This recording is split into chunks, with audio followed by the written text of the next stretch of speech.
Hoy vamos a hablar sobre la audiencia de ofrecimiento de prueba. El artículo 343 del Código Procesal Penal establece que al tercer día de declarar la apertura a juicio, el juez debe de señalar una audiencia para el ofrecimiento de prueba. Recordemos que el juez de primera instancia ha tenido el control del expediente de la causa penal desde el momento en que se liga a proceso a una persona hasta el momento de la etapa intermedia en la que decide enviar a juicio oral y público. En esta audiencia, en realidad, el juez ya no tiene el control del expediente. Lo que debe de hacer solamente es establecer cuáles son los elementos probatorios que se van a diligenciar posteriormente en el juicio oral y público. Algo que también ha tenido discusión, algunas personas que litigan y algunos autores son de la idea que el artículo 343 debe de ser reformado, toda vez en algún momento el juez que controla el caso, el juez que ha estado controlando la causa, señala cuáles son los medios de prueba que se van a diligenciar en el juicio oral y público. Quizás sería correcto que fuera el propio tribunal de sentencia el que pudiera hacer la observación en una audiencia previa al juicio oral, que pudiera examinar cuáles son los elementos de prueba que se van a diligenciar posteriormente. Es una cuestión de discusión. Hasta el día de hoy, pues el artículo 343 no ha sufrido ninguna reforma, y posterior a esto, pues, o derivado de esto, entonces, es que al tercer día de declarar el auto de apertura a juicio, pues el juez debe de conocer sobre las pruebas que pretenden los sujetos procesales diligenciar en el juicio oral y público. Ahora, el artículo 343 también es claro en cuanto a que cada uno de los elementos de prueba debe de ser individualizados. En el caso de los testigos, de los peritos, deben de ser identificados. En el caso de los documentos, deben de ser adecuadamente identificados. Y sobre todo, no importando cuál va a ser la prueba que se va a ofrecer, se debe de ser claro en cuanto a los hechos sobre los cuales van a ser examinados, o los hechos que pretende probar en algún momento alguno de los sujetos procesales. El principio del proceso penal sabemos que es la oralidad, es un principio toral del proceso penal. Sin embargo, tenemos que también atender a la realidad en cuanto a que algunas veces los elementos de prueba que se pretenden ofrecer son bastante amplios en cantidad. Entonces, lo que se hace generalmente es que cada uno de los sujetos procesales, al tercer día que es señalada la audiencia, pues llevan una minuta o una guía de pruebas para poder ofrecerle una copia tanto al juez como a los otros sujetos procesales para poder llevar el control. Hablando sobre la audiencia del tercer día, recordemos también que al tenor de la realidad, muchas veces las agendas de los tribunales pues están saturadas, y algunas veces también las agendas de los sujetos procesales. Ante esto, pues se puede acudir al artículo 153 del Código Procesal Penal, que ya hemos estudiado también, en cuanto a la abreviación y renuncia de los plazos. Se abrevia el plazo cuando esta audiencia puede ser dentro del primero o segundo día, o se renuncia al plazo para que esta audiencia pueda ser posterior al tercer día. Hablaba sobre la guía de las pruebas. ¿Qué se hace generalmente? No hay en realidad un esquema de cómo presentar una guía o una minuta de pruebas. Sin embargo, creo que se debe de ir en orden, ¿no? Primero se tendría que establecer el listado de peritos, el listado de testigos, el listado de documentos y el listado de otros medios científicos de prueba, o cualquier otra prueba que se pretenda incorporar posteriormente en el debate. Generalmente se aconseja que estas minutas tengan 3 columnas por lo menos. Una columna con un número para llevar el control, una columna donde se identifique e individualice el medio de prueba que se pretende incorporar, y otra columna donde se pueda hacer un check de si es aceptada o no por parte del juzgador. Hablando sobre la aceptación o no, ¿qué recurso se puede presentar ante esto? La Corte Suprema de Justicia ya ha establecido que el recurso que se debe presentar es el recurso de reposición, para posteriormente presentar un recurso de apelación especial si fuera el caso.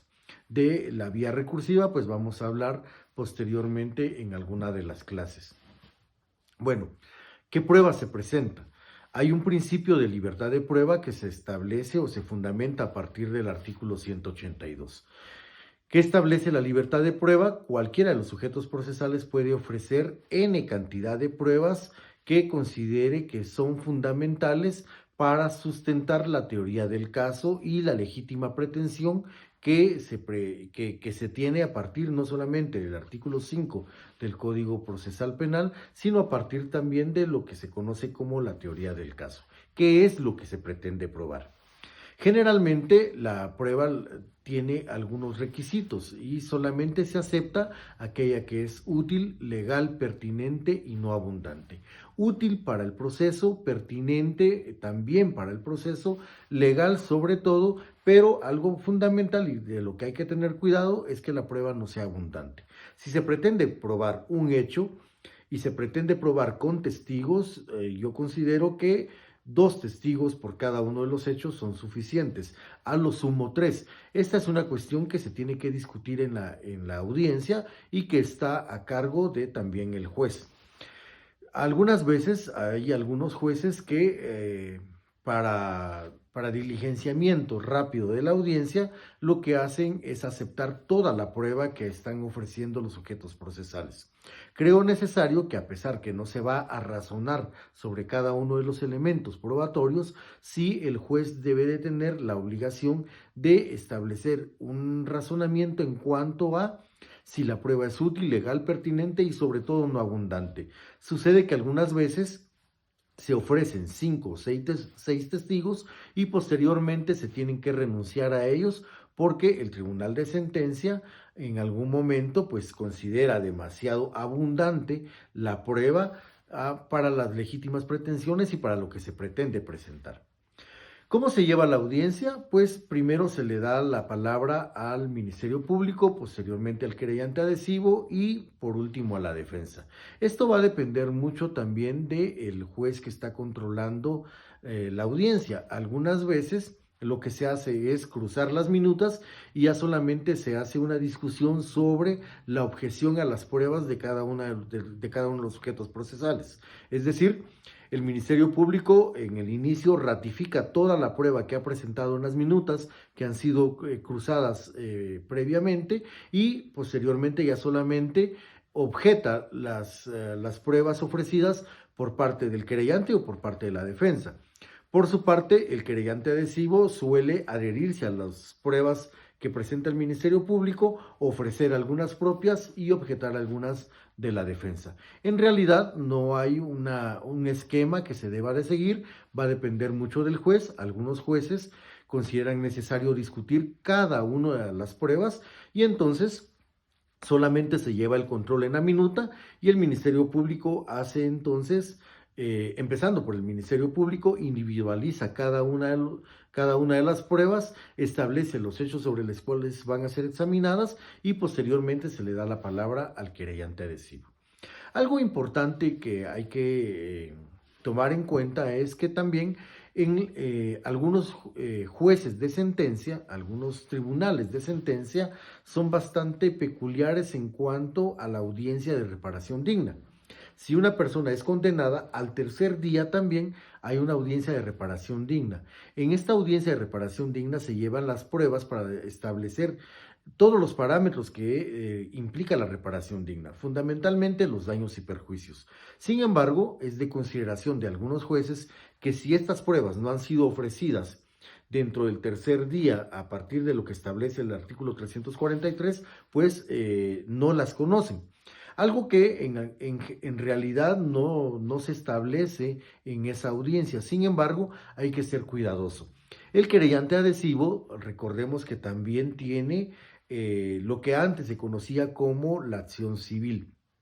Esta acción civil es sustituida por la reparación digna y su sentido o en todo caso lo que pretende probar posteriormente en esta audiencia de reparación digna va más allá de lo que se pretende probar por parte del Ministerio Público.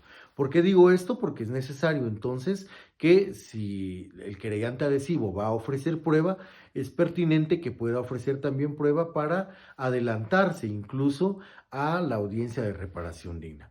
Por parte del abogado defensor, pues debe de hacer el control también de la prueba ofrecida por parte del Ministerio Público, por parte del querellante adhesivo y establecer su propio elenco probatorio. En cuanto a cuáles son las pruebas pertinentes, pues esto va a depender de cada uno de los casos. Ah, Más allá de eso, recordemos que la prueba debe de ser necesaria en cuanto a las legítimas pretensiones que establecen o que cada uno de los sujetos procesales tiene. Al finalizar de ofrecer las pruebas, pues el juez, como lo dije antes, el juez lo que hace es aceptar las pruebas que son útiles, legales, pertinentes y que considera no abundantes, y posteriormente a esto, pues señala la fecha en la que se va a llevar el juicio oral y público, dependiendo también de la coordinación previa con el tribunal de sentencia. En este momento, pues ya se termina la función del juez de primera instancia, y posteriormente se envían los autos a el tribunal de sentencia para que puedan ser conocidos por parte de ellos. Los sujetos procesales, los medios de investigación, fundamentalmente los medios de investigación, pues quedan a disposición del tribunal de sentencia a partir de ese momento, y si los sujetos procesales tienen alguna diligencia o algún requerimiento previo al juicio oral, pues se deben de abocar directamente al tribunal de sentencia. También se establece por parte de la ley un tiempo específico para poder establecer si se hace necesario recusar a alguno de los jueces del tribunal de sentencia. Para esto, el juez, al emitir su resolución, no solamente aprueba la prueba, valga la redundancia, hace el razonamiento sobre la prueba que está aprobando para el juicio oral y público, posteriormente señala la fecha, pero también dice el nombre del juez que va a conocer del caso. Esto para efectos posibles de recusación por parte de alguno de los sujetos procesales. Bueno, terminamos con esto entonces, la primer gran etapa, digamos, del proceso penal, y nos dirigimos en la próxima clase a empezar a hablar un poco sobre el juicio oral y público. Muchas gracias.